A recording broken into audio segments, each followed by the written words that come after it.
Hi, I'm Ron V, and welcome to Forbidden Planet TV. Today we're talking about The Vigil.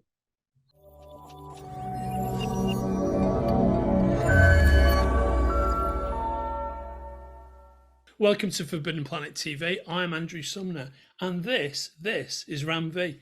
How you doing, mate? Doing all right. It's Um, Summer in London couldn't be better. yeah. Where's the downside? Where's the downside? And summer has been a long time coming this year because compared to the last couple of years, it's been an unusually cold first part of the year, right? Sure, yeah, it So, has. so I've been savouring those blue skies myself. Yeah, I Um, mean, hopefully it gets warmer and stays warmer for the few months, at least for the few weeks that it's supposed to. Yeah, Yeah. fingers crossed. You never know. England will always twist you up with the weather. Just when you thought it was safe to go back in the water or out in the park. Um, Mate, so you've got a lot of great books on the go at the moment, and some are coming down the pipeline that we'll talk about in other episodes. But we're here today to talk about your new DC project, something I'm very interested in, which is The Vigil. So, what can you tell me about it, mate? Yeah, The Vigil is part of DC's We Are Legends imprint, which is an initiative to bring more Asian American characters into the DCU. And so the Vigil is a group of Indian, I'm reluctant to call them superheroes, metahumans, who are tasked with, or whose remit it is to find absurd and dangerous technology and prevent it from being weaponized. Or as I put it, their job is to destroy and take out technology that the world isn't ready for yet. What, now, where did that come from? Is that an idea that you'd had for a while? Is it something that was uniquely encoded in those characters? What Yeah, I came mean, first? The part of kind of part of it is an idea I had, long before I had started to make comics. I have sketches from 2015 lying around that are actually the exact design for the characters now. Um, so the idea kind of came about because I wanted to do a team book of Indian superheroes, kind of set to an Indian context, at least in terms of their cultural background. Because I always found the American superheroes were always had this very concrete and sure-footed idea of good and bad, right and wrong, red and blue. Um, Whereas in India, it's we have other colors, and it's a much more complicated situation, talking about right and wrong, good and bad. Especially when you're a country of like 1.4 billion now, yeah, squeezed into a tiny little place. These kinds of demarcations, these kinds of separations tend to blur and push into each other. And I thought, wow, how complicated would it be to be a vigilante in a country like India, where no matter what you do, you're not good. No matter what you do, you're not bad. There's always someone worse. So yeah, that was kind of the nascent idea from which this was born. And then when it came to the imprint, I knew that the obvious way to go down would be to do kind of mystical Indian mysticism, but that has overtones of the Orientalism and exoticism that we yeah. see in a lot of takes. So I wanted to definitely push away from that, and I thought, cool, what's contemporary India about? And it's about technology, and it's about a country that struggles to deal with the sudden advent of technology into a place that wasn't nearly as developed as it is now. I mean, there are people in India who don't get water half the day, but have full broadband 5G connectivity on their cell phones. Yeah. No, it's such an interesting question to be asking, and scenario to be investigating within the framework of a mainstream DC superhero book. I think that's what's kind of the beautiful tension of it. Yeah, And what fascinated me when I realised what you were doing with it is that to me, so much of comic book culture as we read comic books here in the UK or in the USA or in the Western countries of the world, if you will, it is based on the kind of the heroic fiction paradigm, right, which is shot through like Western literature. So Sure. so whether it's the pulp magazines, or it's Tarzan and the Shadow or Doc Savage, but before that, whether it's Philip Marlowe, whether it's Sherlock Holmes, or whether it's the Three Musketeers, Zorro, Yeah. Yeah. it's all essentially the same thing, Right. and it comes very much from that, kind of hero figure, Right. sometimes maligned, but sometimes not, but always, a right thinking heroic figure, Sure. it with a very strong sense of, well, there is good and there is bad. Right. And I think for you to be exploring what you explore, it's just so rich and rarely touched within the Western comic book format, I think. Yeah, I think certainly of the Indian epics, sure, Ramayana is still, I think, heroic fiction. Yeah. Um, Well, but I believe it is the youngest of the epics. And Mahabharata, which is I think the older epic, um, is certainly has heroic characters in it. They're all petulant. They all do right and wrong things. yeah, They all do stupid, silly mistakes, and they're allowed to be imperfect. They're allowed to be reflective of us. Even our gods in India are allowed to be reflective of us. yeah, It is the last sort of surviving pantheonic religion. And if you go back and look at sort of Norse mythology, Greco-Roman mythology, or Indian mythology for that matter, they were all terrible. None of them were heroic. They no, were all right, petulant, selfish.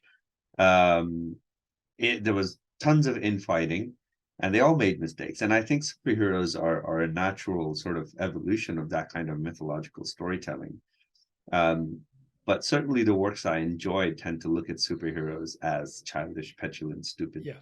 sometimes broken, but always at least trying to do the noble thing, trying to do the heroic thing characters. And I find that to be much more interesting than, hey, you bad guy, don't do Yeah, that, you know? yeah, yeah. I think that's enormously well said, and just so interesting. Who's working on the book with you? What's the art team? Well, the first two issues are Lalit Kumar Sharma, who is a stalwart of Indian comics. Yeah, So I thought that was a really cool idea to bring him on board, um, because so much of this comes from India. I think he brings that sort of, this is what superhero comics look like in India, a sensibility to the book.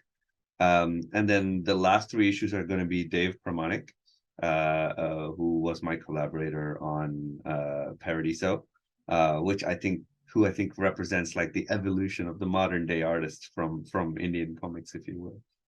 yeah. No, and I think it's great that you've got that team. So, in terms of the specifics of the story, where do we begin, Ram? And who's the cast list? I mean, we kind of look at the story from the perspective of a new rookie, working sort of working for a private security firm, if you will, and she's asked to liaison between this team and their mysterious monetary benefactor, a man known as Mr. Lightless. Um, and this team, we clearly see in issue one, is a part of a government program to develop superheroes. One that the government thinks, or has been led to think, that the program failed and had no usable assets, if you will. And we discovered that the program didn't actually fail. They just decided to pack up and go underground and seek their own financing because they don't want to be controlled by a government. But is being controlled by a private individual any better? We will see. So that's kind of where things start.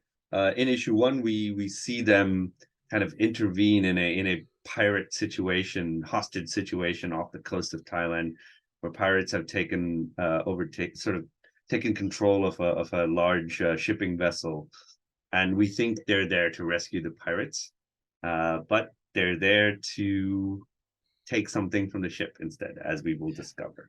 So yeah, nothing is as it seems. No motivations are entirely benevolent, if you will, entirely noble, if you will. And yeah, and that's the tone of the book, and we will discover that as we go on, and also sort of get a window into the individual characters in over the next few issues. Oh, wonderful. And how many issues have you got for this story run? The original initial arc is 6 issues. Yeah. I'm hearing some whispers about an extension into a second arc, so we will see. Just that, which would be fantastic. And you've touched upon some of the great, myths and tales of India.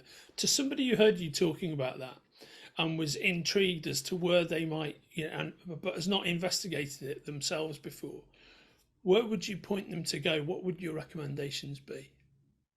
I mean, these are huge epics, I know, yeah, and so they're also, they make for wonderful rabbit holes to fall down yeah, in terms of the internet. So just Google Mahabharata, just Google Ramayana, start there, start reading, and you'll find lots of translations, lots of books about them. So yeah, I'd recommend just not necessarily going to one place, but go all over the place. Figure out what you enjoy about them. yeah. Because I think for a lot of Western fans of story, of narrative, I think one of the interesting things about it, if you haven't touched upon any of those tales before, it's exactly what you said. It's like opening the door on a vast library that you haven't. It's not just about, oh, okay, there's a couple of key books here. These are quite interesting. It's a It's a world. society's world. Yeah, Yeah, yeah. it's a whole world. Yeah, and I think it's great that you're conjoining the influences of that with very mainstream, within the mainstream milieu of DC. That's wonderful. Yeah. I mean, I'm kind of taking the moral ambiguity of those Indian epics, and Yeah, but applying them certainly to very contemporary modern day human beings, not gods. yeah, that's great. It's such an interesting project. And anybody watching this, the the first issue is on sale now from Forbidden Planet. You can order it from the links attached to our conversation, and indeed you can order the upcoming issues. And mate, thanks very much for telling me all My about it. pleasure. I'm very excited about this series, mate. So Yeah, me too. It's one of those kind of really special occasions because you don't get asked to create wholly original characters that often anymore, and so to create not one but five of them, or maybe seven if you include maybe six, let's say six characters, into the DCU is pretty cool. It's amazing. It's a great opportunity, and I really do hope that they give you the opportunity to extend and take it all further as well. Yeah, me too, I'm hearing good things, so Yeah, yeah, brilliant. Deservedly so, mate. It's great to see you, Ram, and I'll see you again soon when you're going to return and talk to us about some of your other current projects. But of in the course. meantime, it's always great to see you, mate. You take care of yourself. You too. If you're enjoying watching Forbidden Planet TV and you're enjoying watching us talk to the world's most interesting and accomplished filmmakers, authors, artists, musicians, creators, subscribe right here.